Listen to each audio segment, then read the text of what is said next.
जय हिंद साथियों, नमस्कार, नमस्ते, गुड इवनिंग। शाम के 6 बज चुके हैं और मैं नरेंद्र आप सभी साथियों का जीके क्लासेस में हार्दिक स्वागत और अभिनंदन करता हूं।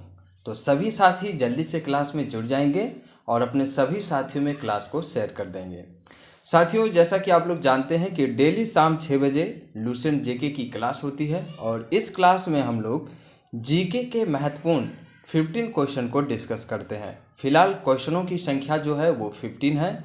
अगर आप चाहते हैं कि क्वेश्चन की संख्या बढ़ाई जाए तो आप कमेंट करके बता सकते हैं। तो सब लोग जल्दी से जुड़ जाएं, उसके बाद हम लोग क्लास की शुरुआत करते हैं। और ध्यान रखिएगा कि जो भी साथी क्लास में नए आते हैं या चैनल पे नए आते हैं, सबसे पहले आपको चैनल को सब्सक्राइब करना है, साथ ही बेल आइकन को प्रेस करना है ताकि न्यू और लेटेस्ट अपडेट आपको समय के अनुसार मिलता रहे। अगर क्लास आपको पसंद आती है तो क्लास को लाइक कीजिएगा और अपने सभी साथियों में शेयर कीजिएगा, ठीक है।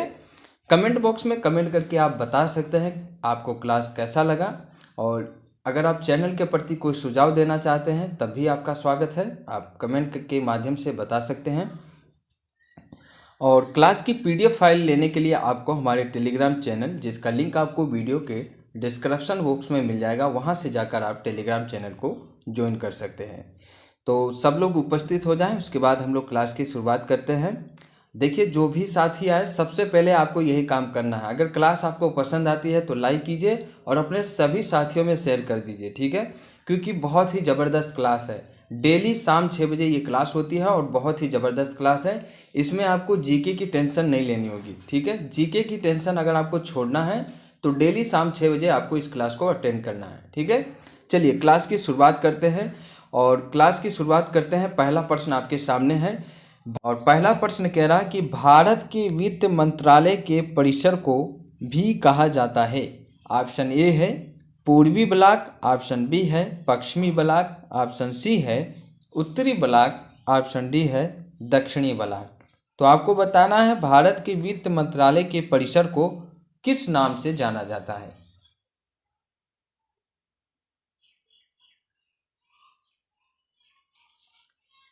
आइए देखते हैं इस प्रश्न का सही जवाब क्या होगा। तो option number C is right answer. Bharat के वित्त मंत्रालय के परिसर को उत्तरी ब्लॉक के नाम से भी जाना जाता है, ठीक है। और भारत के जो वित्त मंत्रालय के संरक्षक होते हैं वो कौन होते हैं, तो वो होते हैं आपके वित्त मंत्री, ठीक है। चलिए बात करते हैं अगले प्रश्न की। अगला प्रश्न कह रहा है कि भारतीय संविधान में संशोधन का प्रस्ताव किस देश के संविधान से लिया गया है।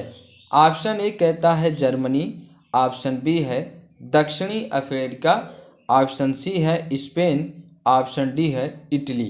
तो क्या होगा इस प्रश्न का सही जवाब बताइए। भारतीय संविधान में संशोधन का जो प्रस्ताव है वो किस देश से लिया गया है।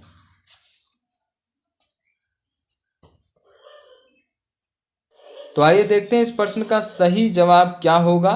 तो option number C is right answer.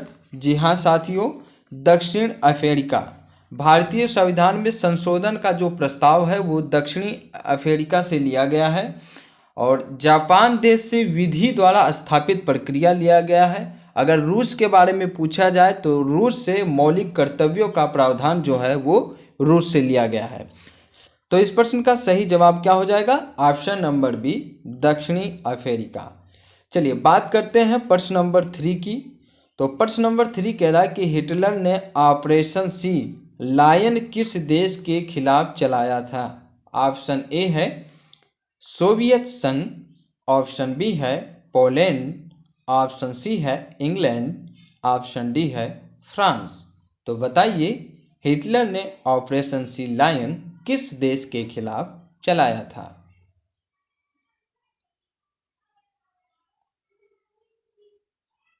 तो इस प्रश्न का सही जवाब होगा option number C England. Hitler ने ऑपरेशन सी लायन इंग्लैंड देश के खिलाफ चलाया था। बात करें प्रश्न नंबर 4 की।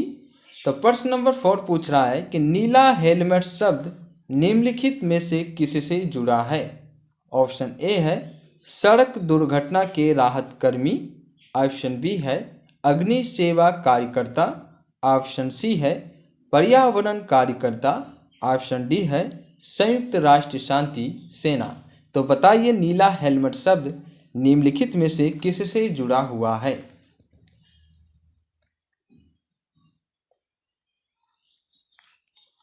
तो इस प्रश्न का सही जवाब होगा ऑप्शन नंबर डी, संयुक्त राष्ट्र शांति सेना। जी हाँ साथियों, नीला हेलमेट शब्द जो है वो संयुक्त राष्ट्र शांति सेना से जुड़ा हुआ है। चलिए बात करते हैं प्रश्न नंबर 5 की। तो प्रश्न नंबर 5 आपसे पूछ रहा है, हिंदू व जैन धर्म में ब्रह्मांड का केंद्र किसे माना गया है?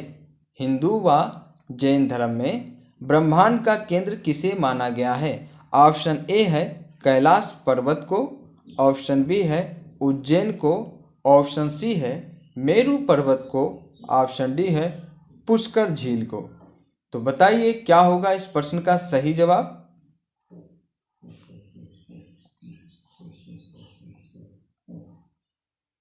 तो चलिए देखते हैं इस प्रश्न का सही जवाब क्या होगा। तो option number C is right answer, Meru पर्वत। हिंदू जैन व बौद्ध धर्म में मेरू पर्वत को काफ़ी महत्वपूर्ण स्थान प्राप्त है। कहने का मतलब ये है साथियों, हिंदू जैन और बौद्ध धर्म में मेरू पर्वत को काफ़ी महत्वपूर्ण स्थान दिया गया है। वर्तमान में इसे मध्य एशिया में, याद रखेंगे आप लोग, वर्तमान में इसे मध्य एशिया में पामीर पर्वत श्रेणी के नाम से जाना जाता है। पामीर पर्वत श्रेणी के नाम से जाना जाता है। तो ये से आपको याद होना चाहिए, ठीक है। मेरू पर्वत को किस नाम से जाना जाता है? पामीर पर्वत श्रेणी के नाम से भी जाना जाता है। बात करते हैं प्रश्न नंबर 6 की। तो विश्व में प्राकृतिक गैस का सबसे अधिक भंडार किस देश में विद्यमान है? ऑप्शन ए है ऑस्ट्रेलिया, ऑप्शन बी है अमेरिका, ऑप्शन सी है रूस, ऑप्शन डी है चीन। तो बताइए इस प्रश्न का सही जवाब क्या होगा?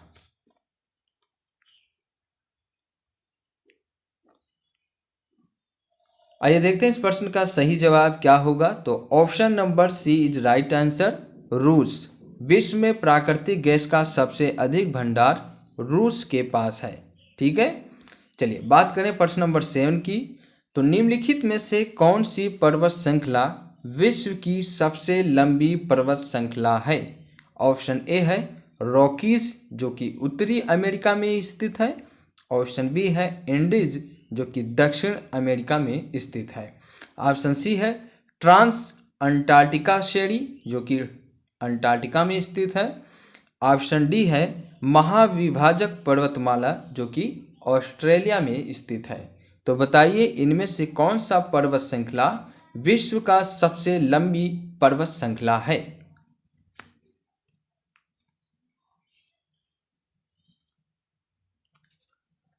तो आइए देखते हैं इस प्रश्न का सही जवाब क्या होगा। तो option number B is right answer. जी हाँ साथियों, एंडीज दक्षिण अमेरिका। एंडीज पर्वत श्रृंखला जो है वो दक्षिण अमेरिका में Venezuela, Colombia, Ecuador, Peru, Bolivia, Argentina तथा चिली में स्थित है। एंडीज पर्वत श्रृंखला जो है वो अमेरिका में स्थित है, वेनेजुला में स्थित है, कोलंबिया में स्थित है और इक्वेडोर में स्थित है, पेरू में स्थित है, बोलीविया में स्थित है, अर्जेंटीना में स्थित है और चिली में स्थित है। तो सबसे लंबी पर्वत श्रृंखला जो है वो है एंडीज पर्वत श्रृंखला, ठीक है।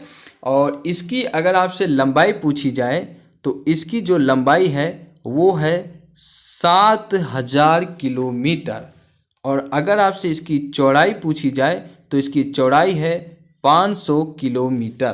तो ये दोनों बातें आपको पता होनी चाहिए, ठीक है। चलिए बात करते हैं प्रश्न नंबर 8 की।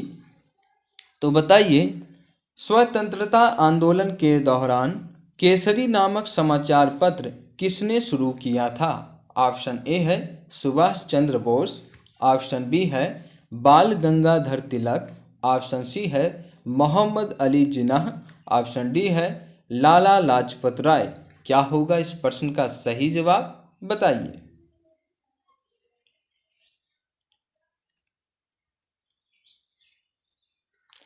आइए देखते हैं इस प्रश्न का सही जवाब क्या होगा।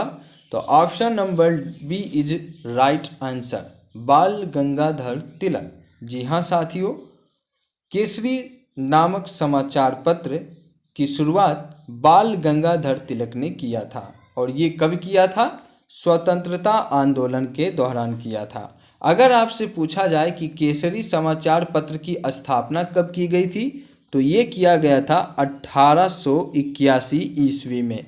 जी हाँ साथियों, 1881 ईस्वी में स्वतंत्रता आंदोलन के दौरान भारत का जो केसरी नामक समाचार पत्र था, ये बाल गंगाधर तिलक के द्वारा इसकी शुरुआत की गई थी। केसरी अखबार जो है ये मराठी भाषा में प्रकाशित होता था। तो ये आपको याद होना चाहिए कि मराठी भाषा में केसरी अखबार जो है इसका प्रकाशन हुआ था। और अगर आपसे पूछा जाए कि मराठा अखबार का प्रकाशन या मराठा अखबार को किस भाषा में प्रकाशित किया जाता था, तो उसे हम लोग बताएंगे अंग्रेजी भाषा में। जी हाँ साथियों, अंग्रेजी भाषा में। ठीक है, मराठा अखबार जो है उसे अंग्रेजी भाषा में प्रकाशित किया जाता था और जो केसरी अखबार था उसे मराठी भाषा में प्रकाशित किया जाता था। तो ठीक है, क्लियर हो गया। चलिए आगे बढ़ते हैं। और प्रश्न नंबर 9 पूछ रहा है कि भारत में पहली बार जनगणना कब की गई थी। ऑप्शन ए है 1884 में, ऑप्शन बी है 1872 में, ऑप्शन सी है 1881 में और ऑप्शन डी है 1891 में। तो बताइए भारत में पहली बार जनगणना कब की गई थी।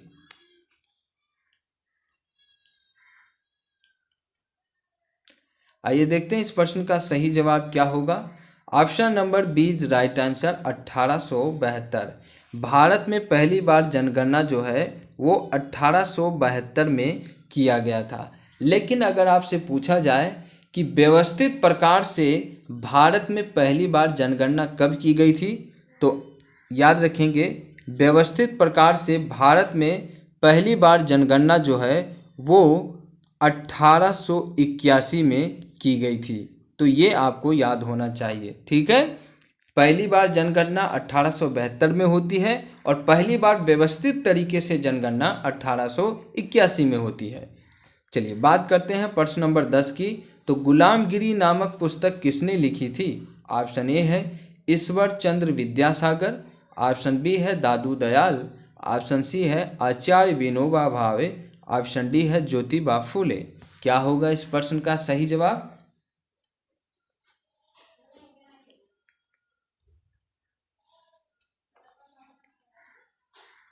तो आइए देखते हैं इस प्रश्न का सही जवाब क्या होगा। तो option number C is right answer, Acharya Vinoba Bhave. जी हाँ साथियों, आचार्य विनोबा भावे इन्होंने गुलामगिरी नामक पुस्तक की रचना की थी। बात करें प्रश्न नंबर 11 की। तो क्षेत्रफल की नज़र से विश्व का सबसे बड़ा डेल्टा कौन सा है। ऑप्शन ए है नील नदी का डेल्टा, ऑप्शन बी है मिसिसिपी नदी का डेल्टा, ऑप्शन सी है सुंदरवन डेल्टा, ऑप्शन डी है अमेजन नदी का डेल्टा। तो बताइए इनमें से कौन सा डेल्टा विश्व का सबसे बड़ा डेल्टा है।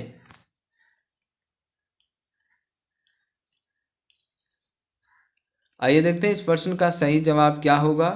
तो option number C is right answer, Sundarban delta. जी हाँ साथियों, सबसे पहले हम बात करते हैं कि डेल्टा क्या होता है। तो जब नदी का जो डेल्टा होता है वो नदी द्वारा ले जाने वाली तलछट के जमाव से बनता है, क्योंकि प्रवाह जो है वो अपना मुंह बंद छोड़ देता है यानी बंद कर देता है और जो पानी है वो धीमी गति से पानी में प्रवेश करता है। तो इसे हम लोग डेल्टा कहते हैं और ये नदी का डेल्टा होता है। ठीक है, और एक बात और साथियों, हमने यहाँ पे बात किया है कि सुंदरवन डेल्टा जो है वो क्षेत्रफल की दृष्टि से विश्व का सबसे बड़ा डेल्टा है। तो अगर आपसे इसका क्षेत्रफल पूछा जाए तो आप बताएंगे 75,000 वर्ग किलोमीटर इसका क्षेत्रफल है। ठीक है, तो 75,000 वर्ग किलोमीटर के क्षेत्र को कवर करते हुए भारत और बांग्लादेश, ये दो नाम भी आप याद रखेंगे, भारत और बांग्लादेश में गंगा ब्रह्मपुत्र डेल्टा दुनिया का सबसे बड़ा डेल्टा है।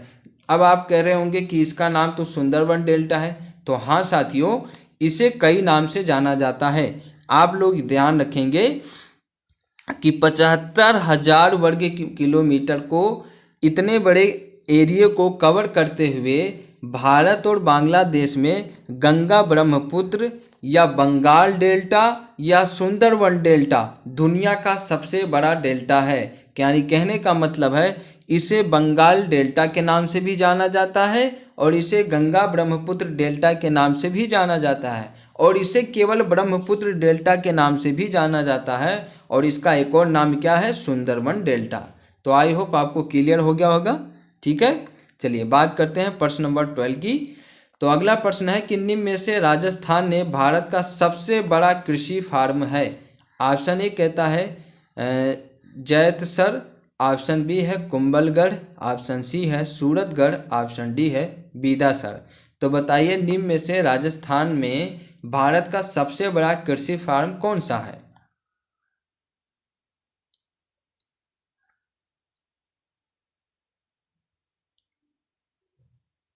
तो आइए देखते हैं इस प्रश्न का सही जवाब क्या होगा। तो option number C is right answer, Suratgarh. Rajasthan में सूरतगढ़ के अंदर भारत का सबसे बड़ा कृषि फार्म स्थित है। ठीक है, चलिए बात करते हैं प्रश्न नंबर 13 की। हाट मुद्रा के लिए इस्तेमाल किया गया शब्द है।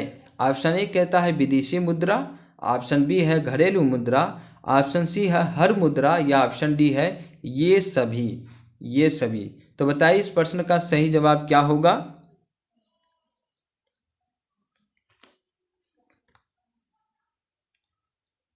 तो आइए देखते हैं इस प्रश्न का सही जवाब क्या होगा। तो option number A is right answer. हाट मुद्रा के लिए विदेशी मुद्रा का जो है इस्तेमाल किया जाता है, विदेशी मुद्रा शब्द का प्रयोग किया जाता है। तो option A is right answer. बात करते हैं प्रश्न नंबर 14 की। तो भारत के राष्ट्रगान का शीर्षक क्या था। ऑप्शन ए कहता है जन गण मन, ऑप्शन बी है भारत भाग्य, ऑप्शन सी है भारत भाग्य विधाता, ऑप्शन डी है भारत विधाता। तो बताइए राष्ट्रीय गान का शीर्षक क्या है।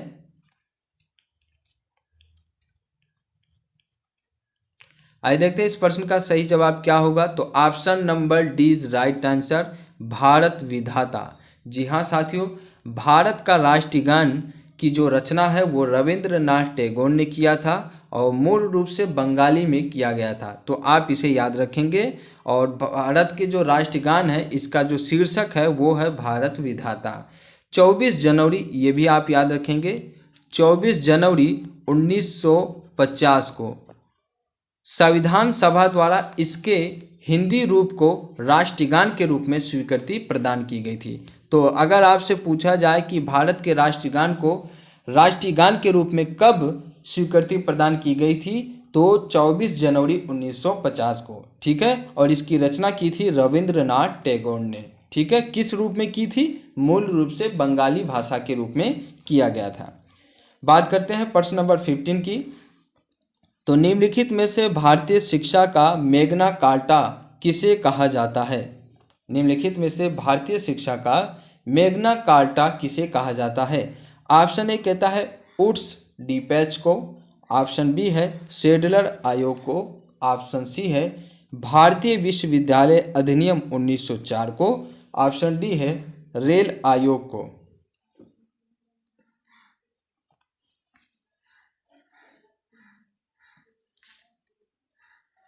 तो आइए देखते हैं इस प्रश्न का सही जवाब क्या होगा। तो option number A is right answer, Wood's despatch. Wood's despatch को भारतीय शिक्षा का मैग्ना कार्टा कहा जाता है। तो साथियों आज की इस क्लास में हमने जीके के महत्वपूर्ण 15 प्रश्नों को डिस्कस किया जो कि आपके सभी प्रतियोगी परीक्षाओं के लिए काफ़ी महत्वपूर्ण है। तो प्लीज़ आप इस क्लास को शुरू से लेकर अंत तक देखिएगा और डेली शाम 6 बजे आप इस क्लास को अटेंड कीजिएगा। ठीक है, तो आज की इस क्लास में बस इतना ही। मिलते हैं अगली क्लास में और भी महत्वपूर्ण प्रश्नों के साथ। तब तक के लिए आप अपना ख्याल रखिए। आपका दिन शुभ हो। Thank you very much. जय हिंद, जय भारत।